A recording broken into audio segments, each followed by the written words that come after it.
This place feels like home now, so I expect good service when I arrive. Surprisingly, when I returned home, my estranged mother-in-law was there, making a shocking statement. Her words left me speechless with surprise. I had just returned from a trip to Florida for my sister's wedding, having been away for 5 nights and 6 days. It turned out that during my absence, my mother-in-law had moved into our house, a move orchestrated by her son, my husband. I confronted my husband, seeking an explanation, but his response was completely unexpected. My name is Samantha, a 31-year-old who works in sales. I focused on my studies and secured a job at a leading insurance company right after graduation. Many people see me as a dedicated career woman, and indeed, I am passionate about my work, striving for excellence every day. Despite my professional success, my love life was non-existent until a significant change occurred. On a particularly busy day filled with client meetings, I was running late to finalize a contract with a client. In my haste, I grabbed the documents and dashed out of the office, hoping not to be late. Suddenly, I heard someone shouting my name. It was Brian from the administrative department of my office. We didn't talk much, usually just exchanging greetings. Breathlessly, Brian caught up to me and handed me some documents. "What's this?" I asked, puzzled. It turned out I had grabbed the wrong documents in my rush, and Brian, noticing the mistake, had hurried to give me the correct ones. I was bewildered, realizing my error and thankful for his timely intervention. "Thank you, Brian. Without your help, I would have jeopardized my client's trust," I gratefully expressed. I was embarrassed by my mistake, but Brian simply offered a reassuring smile, pleased to have been of assistance. His kindness in that moment marked the beginning of a change in my life. That day, I managed to seal the deal with the client, thanks to the unexpected help. This event brought Brian and me closer. We began talking more, sharing meals, and eventually started dating. He was 4 years my senior, always calm and full of positivity. After dating for 3 years, we decided it was time to get married, looking forward to a joyful life together. However, not long after the wedding, I encountered a challenge with my mother-in-law. Since my father-in-law's passing 6 years prior, she had been living by herself in a house nearby, frequently visiting us to request money. "Samantha, you're doing well for yourself, aren't you? How about sharing some of that as pocket money?" she'd say with a smirk. Before marrying, I saw her as a quiet and pleasant person, but her true nature emerged after the wedding. Despite my repeated refusals, she persisted in asking for money, which started to irritate me. She was quite the spender, quickly using any money she got. What's more, she even reached out to my sister for money, which crossed a line for me. Feeling the need to address this, I approached Brian. "Can you ask your mom to stop asking for money? She's even calling my sister now. You said it wouldn't be a problem, but it's becoming unbearable. Can you please talk to her?" However, Brian's response was non-committal, and he never really addressed the issue with his mother. After marrying him, I realized Brian was somewhat of a mama's boy, often seeing me as the problem whenever I voiced concerns about his mother. No matter how often I brought it up, Brian would dismiss it, saying, "That's just how mom is. You don't have to give her money, just ignore her." He suggested I should just tolerate her behavior, but he never confronted his mother about her actions. Moreover, my mother-in-law frequently criticized my household management, adding to my frustration. As she aged and her health began to decline, she started hinting at wanting to move in with us in our spacious home. She never explicitly stated her wish, so I avoided the topic. Then, one day, Brian mentioned, "Mom's feeling insecure about getting older and wants to live with us." When Brian suggested with a hopeful smile that his mom moving in with us was a good idea, I couldn't hide my dismay. "Living together? Absolutely not. I can't agree to that," I said with conviction. Brian seemed taken aback by my strong refusal and criticized me sharply. "Why are you being like this? Mom's just trying to be nice by suggesting she live with us," he argued. I couldn't help but question the benefit for me, given the strain of her continuous requests for money and relentless critiques of my cleaning. The mere idea of sharing our space with her full-time was mentally exhausting. Brian, puzzled, asked, "What do you mean, what's in it for me? Aren't we family? Did you marry me just for perks?" Our discussion quickly spiraled into a loud dispute, which dragged on without resolution and continued into the next day. Amid this tension, the excitement for my sister Amy's wedding in Florida was a welcome distraction. After our parents died in a car accident 4 years earlier, leaving me somewhat isolated from other family members, Amy became my closest kin. We've shared a bond since childhood, confiding in each other about things we never even told our parents. Hearing about her wedding filled me with joy, almost as if it were my own celebration. The wedding date was fixed well before Brian and I married, and I planned to go alone. About 6 days into our ongoing argument, Brian approached me with an unexpected apology. "I'm sorry, I overreacted. If you're not comfortable with Mom living with us, we won't insist," he conceded. His words brought me a sense of relief. "Thank you," I responded. "I'm sorry for being so adamant too." Brian then gently reminded me about Amy's wedding, expressing hope that I'd enjoy my time in Florida.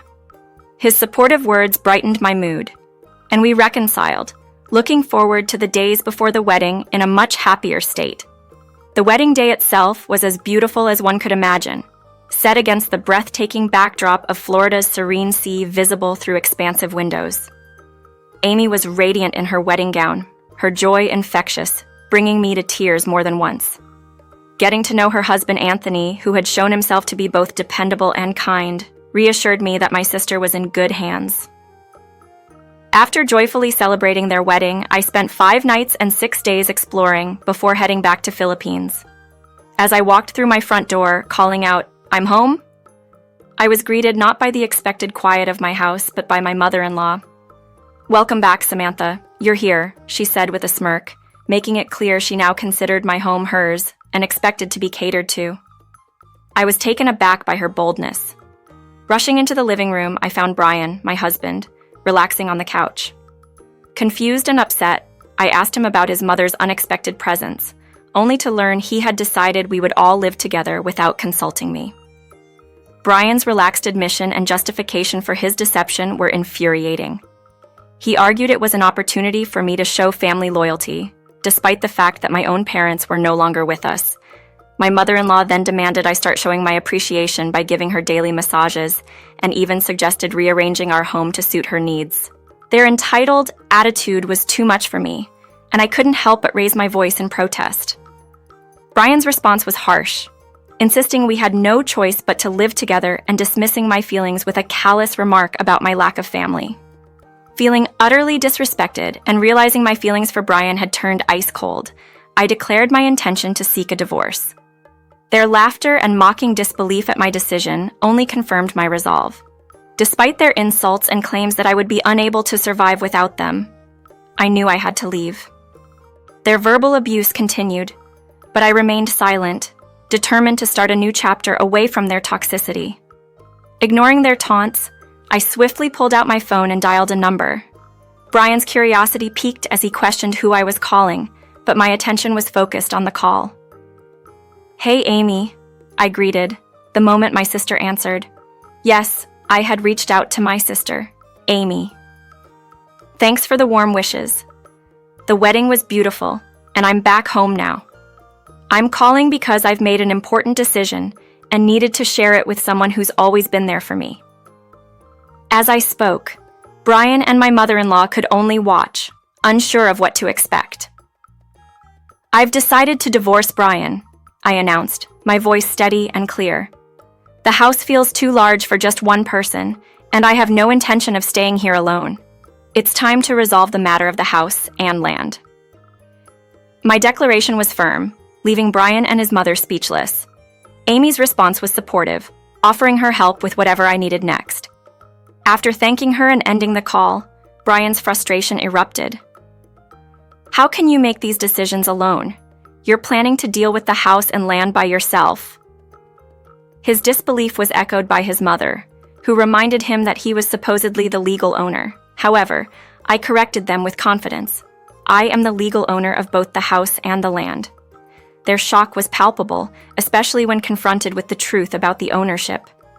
Brian's mother, incredulous, pressed him for answers, but he remained silent. Facing Brian, I calmly asked why he had lied about owning the property. His confession was filled with insecurity and embarrassment. "I was upset that you earn more than me. My salary wasn't enough for the loan, so the property had to be in your name. It wounded my pride, so I lied to my mother to save face. Brian and I worked at the same company, but in different roles. I was in sales, and he was in administration. My efforts and team support had paid off, leading to a significantly higher income. Brian, on the other hand, struggled with his lower salary, which was surprising given our shared workplace. Despite others in clerical positions earning decently, Brian remained unmotivated, often dismissing the value of his role. This moment of honesty highlighted the deep issues in our relationship, not just financial disparities, but also Brian's inability to deal with them constructively. His deception and our differing values made it clear that parting ways was the right decision. At work, Brian was known for his laid-back approach, often relying on others to guide him through his tasks. While he could easily charm his way through social situations, making him somewhat likable among his colleagues, it was evident that he wasn't the most valued team member. His lack of enthusiasm for his clerical role was clear, yet he showed no interest in seeking opportunities for advancement or a better-paying job. Brian often justified his complacency by arguing that clerical positions offered stability and predictable salaries, unlike sales roles where income could fluctuate based on performance. This mindset led to a significant disparity in our financial contributions at home. I found myself bearing the brunt of our expenses, including the mortgage, because Brian was content with his stable but lower salary. His mother, under the impression that Brian was the provider of our home, often lauded him, unaware of the reality that I was the one managing our finances. When the truth came out about my plans to sell the house following our divorce, his mother panicked, questioning the validity of my statements, fearing for their future. I made it clear to her that Brian and I would no longer be connected, and they needed to sort out their arrangements. In a moment of desperation, Brian pleaded with me to reconsider the divorce, claiming he couldn't manage without me. Despite his sudden acknowledgement of his mistakes, my decision was firm. I couldn't overlook the issues that had driven us apart, and I needed space, so I decided to stay in a hotel while moving forward with the sale of the house. Brian and his mother's reaction to this decision was one of fear and uncertainty. I informed them they had some time to find a new place, but I wouldn't hesitate to take legal action if necessary. As I left, they attempted to make me stay, but my mind was made up. The divorce process was drawn out by Brian, but the evidence of their mistreatment towards me made my case straightforward. Despite my concerns that they wouldn't vacate the house, they eventually left without further conflict once the divorce was finalized, possibly driven by the realization that I was serious about taking legal steps if required. This resolution allowed me to close that chapter of my life and move on. After deciding to sell the property, I chose to demolish the house and clear the land. In our area, there was a higher demand for building custom homes rather than purchasing existing ones. This decision, although involving some costs for demolition, turned out to be more lucrative because selling just the land attracted more potential buyers. During this time, Brian and his mother, having nowhere else to go, moved into public housing. I found a new place to live, which was significantly farther from where I used to work. The distance, combined with my desire to avoid any further encounters with Brian, led me to resign from my job. I was ready for a fresh start, both personally and professionally. Fortunately, I found a new opportunity with a company owned by my sister's husband, Anthony. After discussing my situation with my sister, who had been a supportive confidant throughout my ordeal with Brian and his mother, Anthony offered me a position at his firm. This company, also in the insurance sector and competing in the same market as my previous employer, welcomed me warmly. In my new role, I thrived, driven by a newfound sense of freedom and determination. I was no longer weighed down by personal troubles, allowing me to dedicate myself fully to my work.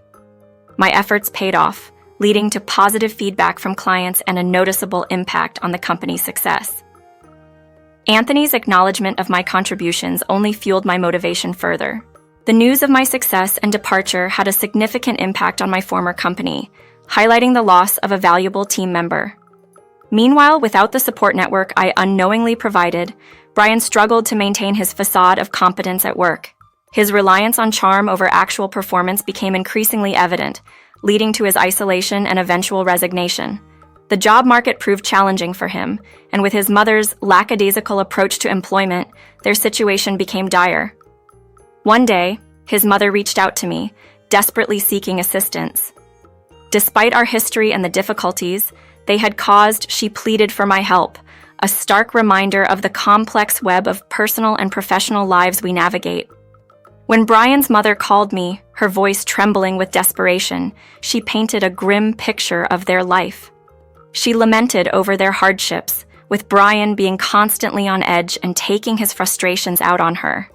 She begged me to either take him back or help them financially, her plea laced with what seemed like rehearsed despair, aiming to pull at my heartstrings. My response was as icy as the resolve that had fortified me over the past 2 years. I refused to offer any aid or to rekindle any relationship with Brian. "We were once family. Can't you spare a thought for an old woman in distress?" she implored, but my decision was firm. No reconciliation, no financial support, and no further communication. I ended the call with a finality that echoed the closure I had sought for so long, promptly blocking her number as I had done with Brian's. A year has unfolded since that decisive moment, and life at Anthony's company has been fulfilling. Romance isn't on my radar. I'm content with the independence and peace I've found. My bond with my sister remains a source of joy, especially with the anticipation of becoming an aunt. Life's simple pleasures and the support of loved ones have filled the spaces left by past turmoil. However, life has a way of bringing the past to your doorstep, often when you least expect it. During a work-related visit to the neighborhood I once shared with Brian, I stumbled upon a figure that seemed a shadow of the man I once knew. Dressed in tattered clothes, with unkempt hair and a beard, he was collecting cans beneath a bridge. The recognition hit me with a jolt. It was Brian. The sight of him, so diminished and struggling, halted me in my tracks. Rumors of his unsuccessful job search had reached me through former colleagues. His insistence on sticking to clerical work despite evident talents for more engaging roles had seemingly led him to this low point. In our happier days, I had encouraged him to explore careers that would better suit his outgoing nature and interpersonal skills. It was a sorrowful realization that my advice had gone unheeded, a reminder of the disconnect that had grown between us even before our separation. Despite the stirrings of empathy, I reminded myself of the reality that we were now strangers, each walking our path shaped by the decisions we made. Brian's current plight, though unfortunate, was a consequence of his own choices. It wasn't my place to intervene or offer solace. With a heavy heart yet a clear conscience, I turned away and continued on my path, leaving the past behind me once more.